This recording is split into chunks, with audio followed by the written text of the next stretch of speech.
Hello students, welcome back to the fourth session of Economics chapter Sectors of Indian Economy. तो students last lecture में हमने जो study किया था related to GDP and employment, आज हम वही एक बार revise करते हैं पहले first slide में ताकि आपका concept जो है वो clear हो जाए. तो यहाँ पर मैंने एक डायग्राम के थ्रू या फिर आप बोल सकते हो एक चार्ट या क्लासिफिकेशन के थ्रू आपको बताया है primary sector, secondary and tertiary sector. तो हमें पहले से पता है स्टूडेंट्स कि कितना एम्प्लॉयमेंट है प्राइमरी सेक्टर में, 70% एम्प्लॉयमेंट है. इसका मतलब ये है कि 70% पीपल जो है वो कहाँ पर काम कर रहे हैं, एग्रीकल्चर प्राइमरी सेक्टर में काम कर रहे हैं. क्लियर. एंड जो 30% है वो कहाँ काम कर रहे हैं, सेकेंडरी एंड टर्शियरी मिला के 30% है स्टूडेंट्स. मतलब लोग कहाँ पर ज्यादा है काम करने के लिए, एग्रीकल्चर प्राइमरी. बराबर. तो अगर प्राइमरी में ज्यादा लोग इन्वॉल्व है तो इनकम भी वहां पर ही ज्यादा होना चाहिए, जीडीपी कंट्रीब्यूशन भी वहां पर होना चाहिए. लेकिन नहीं स्टूडेंट्स, क्या है यहाँ पर, even though many people are employed in primary sector, its GDP contribution is only 25%. That is 1/4 percentage बोल सकते हो आप. Whereas सेकेंडरी एंड टर्शियरी में 30% पॉपुलेशन एंगेज होने के बावजूद भी यहाँ पर आप अगर जीडीपी कंट्रीब्यूशन देखोगे तो it's more than 50%, that is 75%. तो यहाँ से इट इज क्वाइट क्लियर कि GDP contribution tertiary sector, secondary sector ज्यादा कर रहे हैं. एंड जो नंबर ऑफ पीपल एम्प्लॉयड है, दैट इज कहाँ पर ज्यादा लोग काम कर रहे हैं, प्राइमरी में. Even though they are working, there are more people working in primary sector, GDP इतना कंट्रीब्यूट नहीं कर पा रहे. तो उसका रीजन क्या है वो देखते हैं. What it means is that there are more people in agriculture than is necessary. क्या जरूरत है स्टूडेंट्स, ये 75% जो है लोगों को यहाँ पर रहने की क्या जरूरत है, रिक्वायरमेंट नहीं है, फिर भी इतने लोग वहीं के ऊपर काम कर रहे हैं. तो even if you move a few people out, production will not be affected. अगर समझो स्टूडेंट्स ये 70% में से ना, मैं 35% जो पीपल है, दैट इज ऑलमोस्ट 50% को मैं निकाल दूं ना इसमें से, तो भी यहाँ का प्रोडक्शन अफेक्ट नहीं होगा. एग्जाम्पल दूं मैं आपको. एक फील्ड में, एक फील्ड है एक पर्सन का, फार्मर का, वो घर में रहते हैं उन लोग 7 पीपल. बराबर. 3 बच्चे हैं, एक कपल है, उनके उनके उनके पेरेंट्स रहेंगे एक्सेट्रा. तो ऐसे 7 पीपल है. अब है उनके पास सिर्फ 1 एकड़ ऑफ लैंड. बराबर. उनके पास, सॉरी, 1 हेक्टर है उनके पास. तो वो उतने से 1 हेक्टर में क्या 7 लोगों की जरूरत है. एक जाएगा पानी देने, दूसरा जाएगा सीड सो करने, तीसरा जाएगा उसका ध्यान रखने, चौथा जाएगा हार्वेस्ट करने, चौथा, पांचवा, छठवा, तीनों मिलके हार्वेस्ट करेंगे. तो क्या ये जरूरी है स्टूडेंट्स, जो 3 जन मिलके काम कर रहे हैं वो एक से भी हो सकता है. तो यहाँ पर अगर ऐसे ही मैं देखूं तो 70% में से अगर मैं 50% को निकाल भी दूं ना, मतलब 35% को मैं निकाल भी दूं, तो प्रोडक्शन अफेक्ट नहीं होगा. बिकॉज जो 50%, 35% जो यहाँ पर एंगेज्ड है वो डिस्गाइजली अनएम्प्लॉयड है. मतलब वो अपने पोटेंशियल तक काम ही नहीं कर रहे हैं, सिर्फ जाके सीड्स सो कर रहे हैं.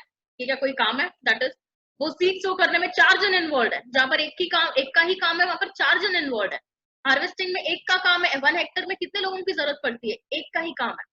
तो जहां पर एक का काम है वहां पर 5 लोग इन्वॉल्व हो जाते हैं, तो जिससे सबको पैसा नहीं मिलता. एंड बोल सकते हो कि अच्छा काइंड ऑफ अमाउंट नहीं मिलता उनको. तो यहाँ पर यही पता है कि अगर आप कुछ लोगों को प्राइमरी से निकाल भी दो तो प्रोडक्शन जरा भी अफेक्ट नहीं होगा. क्लियर. जीडीपी कंट्रीब्यूशन भी अफेक्टेड नहीं होगा, कुछ नहीं होगा. In other words, workers in agriculture sector are under employed. मतलब यहाँ पर जो भी पीपल काम कर रहे हैं, वर्कर काम कर रहे हैं, दे आर अंडर एम्प्लॉयड. मतलब जितना एम्प्लॉयमेंट उनको मिलना चाहिए उतना नहीं मिल रहा है, because they are not working to their full potential. आज अगर ऑफिस की बात करो, आपका 8 आवर्स ऑफ वर्क है, आप ओवर टाइम करोगे तो आपको पैसा मिलता है ना. यस. लेकिन यहाँ पर क्या है स्टूडेंट्स, वो ओवर टाइम क्या, वो अपना टाइम का भी काम नहीं कर रहे हैं. So this is the reason, this is the situation of disguised unemployment where more people are engaged than required. Clear? So अगर आप कुछ लोगों को, if you remove some people out of the job, the production will not be affected. अगर समझो 1 lakh ton production हो रहा है तो उतना ही होगा. अगर मैं 50% लोगों को निकाल भी दूं ना, तो भी 1 लाख टन प्रोडक्शन होगा, मतलब होगा ही, बिकॉज इतने सारे लोगों की जरूरत ही नहीं है वहां पर. तो स्टूडेंट्स नेक्स्ट देखते हैं। Let us take an example. मैं आपको एग्जांपल से अच्छे से एक्सप्लेन करूंगी। एग्जांपल है एक स्मॉल फार्मर, लक्ष्मी का नाम है, बराबर। एक स्मॉल फार्मर है, उसका नाम क्या है? लक्ष्मी। उसके पास 2 हेक्टर्स ऑफ अनइरिगेटेड लैंड है जो किस पे डिपेंडेड है? टोटली रेन पे डिपेंडेड है। एंड वो क्या ग्रो करती है स्टूडेंट्स? जवार एंड अरहर। क्लियर? अब जो है हम लक्ष्मी की बात कर रहे हैं, कितना लैंड है? 2 हेक्टर्स ऑफ अनइरिगेटेड, मतलब ग्रो नहीं करती है, ग्रो नहीं किया हुआ ऐसा लैंड है उसके पास, अनइरिगेटेड लैंड। मतलब वहां पर वो इरिगेशन नहीं कर सकते, उसके पास पैसे नहीं है कि वो ट्यूबवेल्स के थ्रू पानी दे अपने अपने दैट इज लैंड को, तो ऐसा नहीं है उसके पास। तो जब बारिश आती है तभी ग्रो करती है वो क्रॉप्स। तो जवार अरहर जो है एक काइंड ऑफ क्रॉप्स है जो वहां पर वो ग्रो करती है।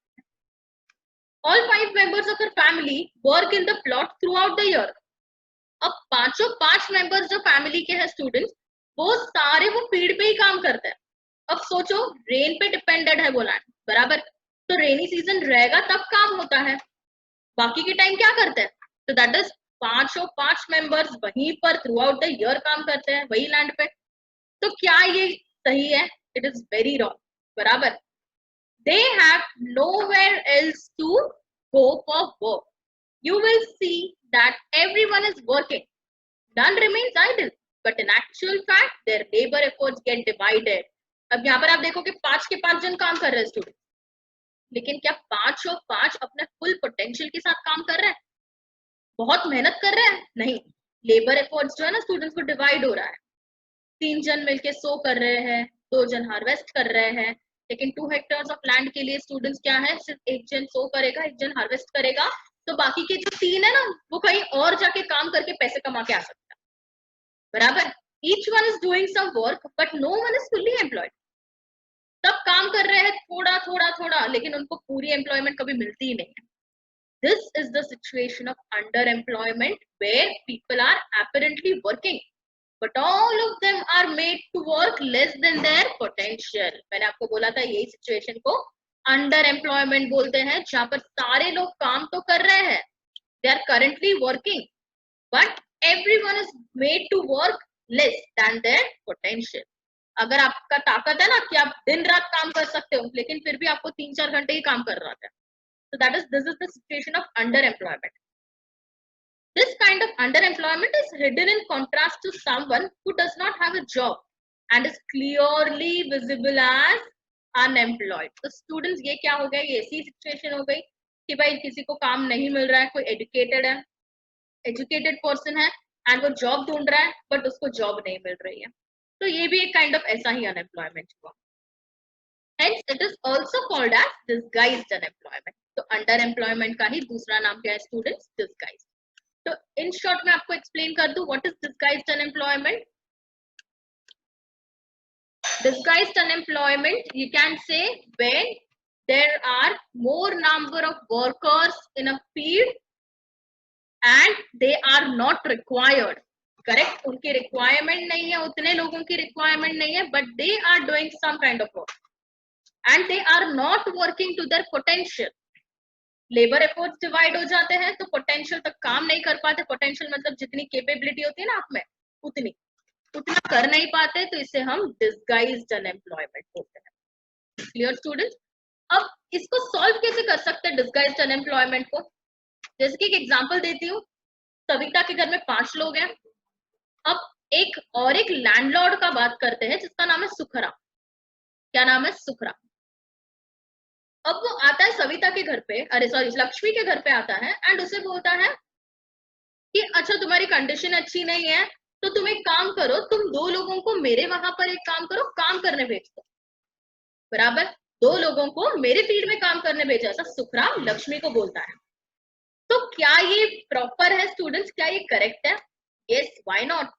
3 people कैन वर्क।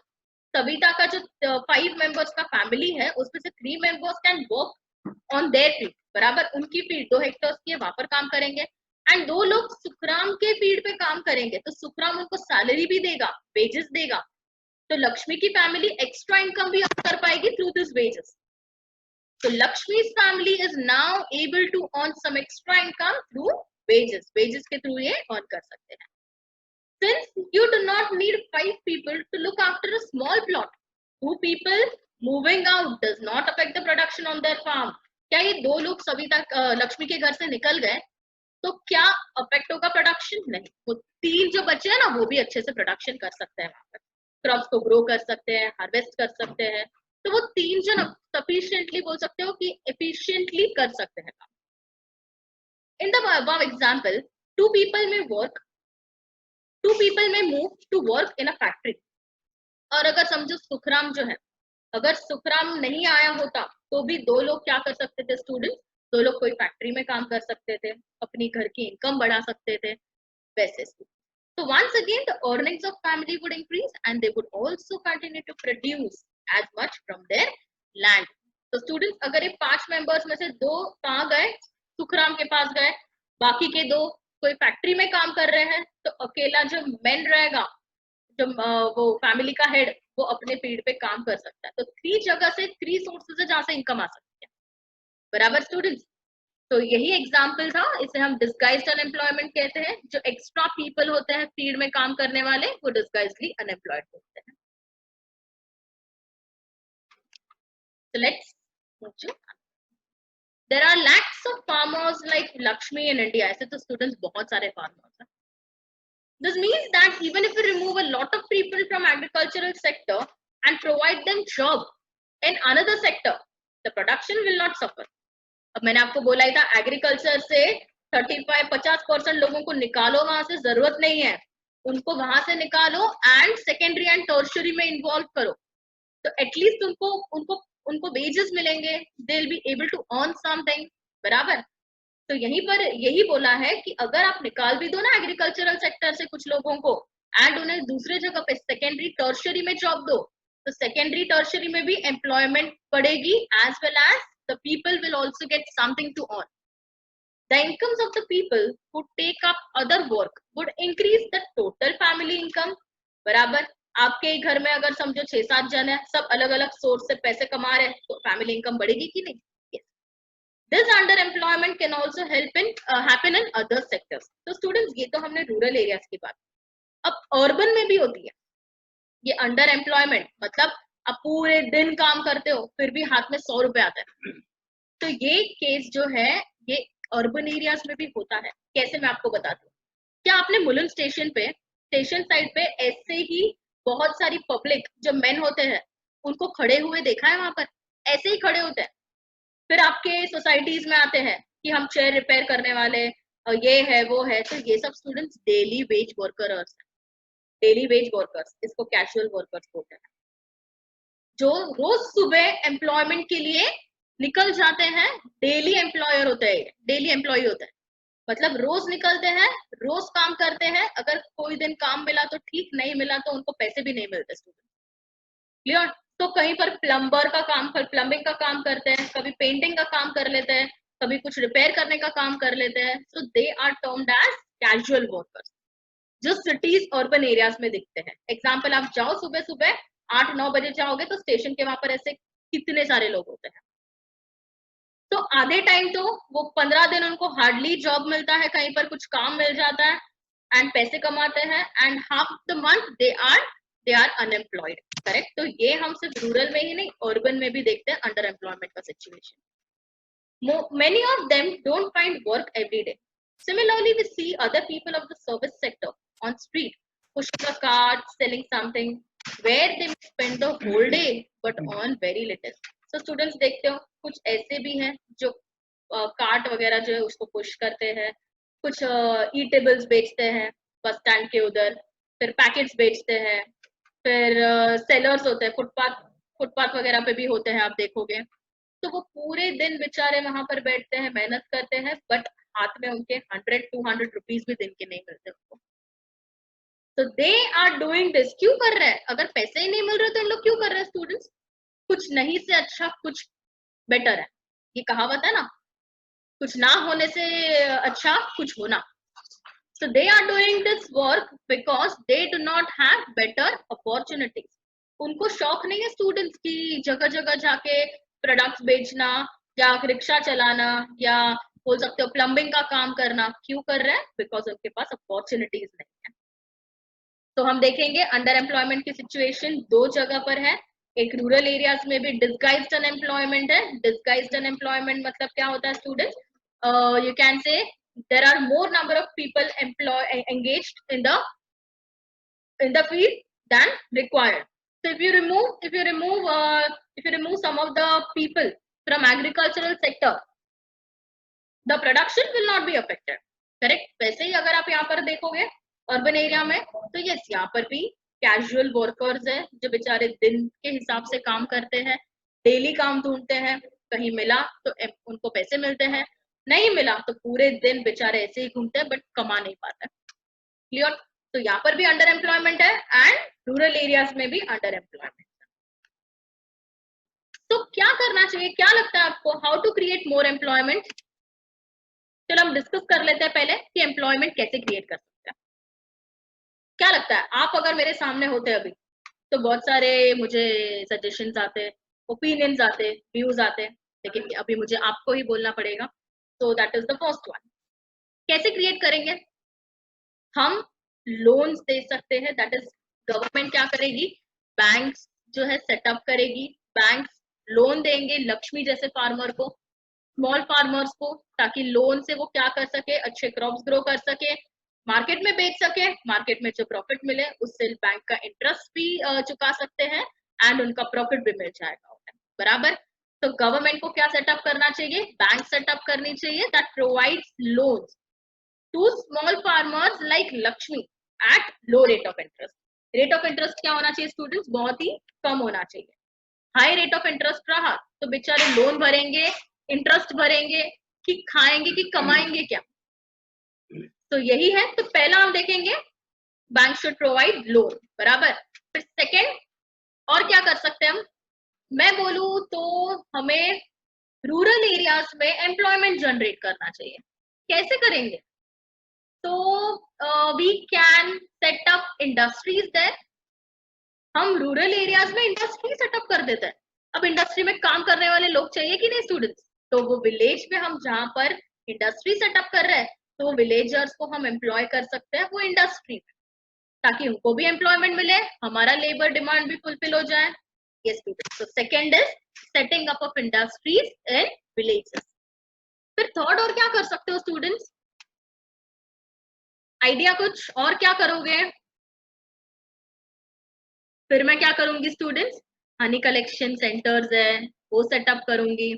फिर हम देखेंगे जो लोन्स प्रोवाइड कर रहे हैं हम, फिर हनी कलेक्शन सेंटर्स, फिर दाल मिल होता है, दैट इज दाल जहां पर पीसी जाती है वो सेंटर्स ओपन करना, उसमें लोगों को एम्प्लॉय करना।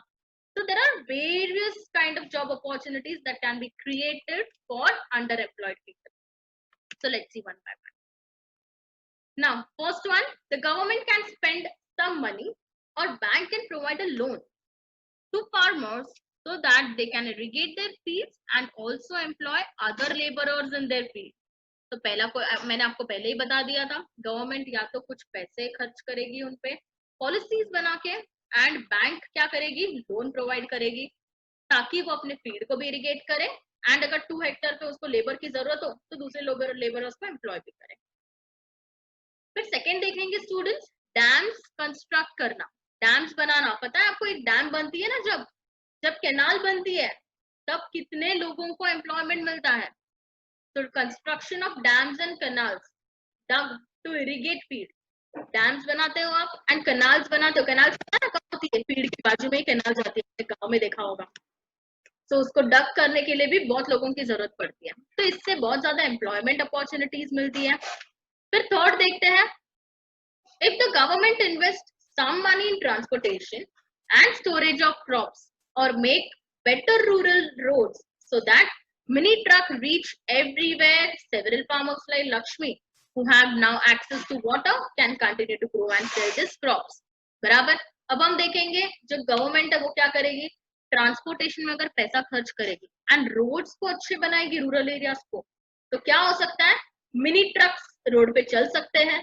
तो लक्ष्मी जैसी फार्मर जो है, लक्ष्मी जैसे जो स्मॉल फार्मर है, वो क्या कर सकती है, अपना प्रोडक्शन सिटीज में बेच सकती है through this all weather road, all weather motorable road.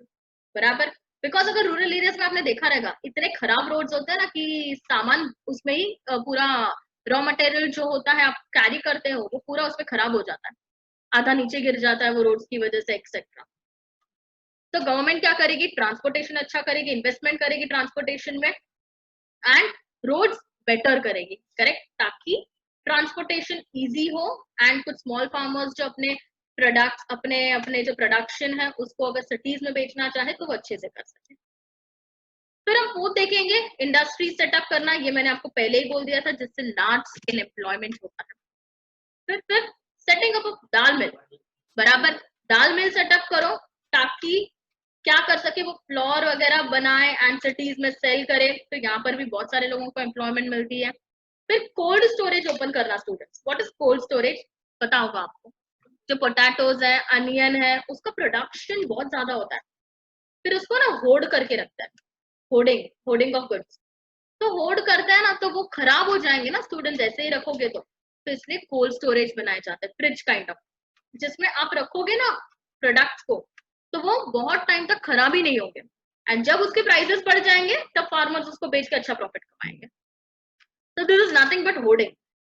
तो कोल्ड स्टोरेज ओपन करके देना उनको ताकि उनके फार्मर के क्रॉप्स जो है ना वो खराब ना हो जाए, क्वांटिटीज में ग्रो करके वो क्या करता है कोल्ड स्टोरेज में डाल देता है एंड जब जब रिक्वायरमेंट होती है कोल्ड स्टोरेज से सेल कर देता है, समझा आपको। तो this are the ways that we can adopt to create more employment. तो रिवाइज करते हैं, ये बहुत इंपॉर्टेंट है, ये पूछा जाता है 5 मार्क्स के लिए यूजुअली पूछते हैं। तो first one, government can spend money, bank can provide loan, बराबर गवर्नमेंट पैसा खर्च करती है, बैंक लोन प्रोवाइड करती है। Second, construction of dams and canals. Third, investment in transportation and you can say and also to make rural roads better so that farmers, small farmers can now continue to grow and sell these crops in cities also, far places. Then fourth one, industries, that is setting up of industries in semi-rural areas. Semi-rural मतलब ज़्यादा गांव type भी नहीं and modern भी नहीं, towns भी नहीं। फिर हम देखेंगे setting up of dal mill, storage, cold storage open करो। तो ये बहुत सारी चीजें हैं स्टूडेंट जिससे हम एम्प्लॉयमेंट क्रिएट कर सकते हैं। So students, this was all about this session. Thank you.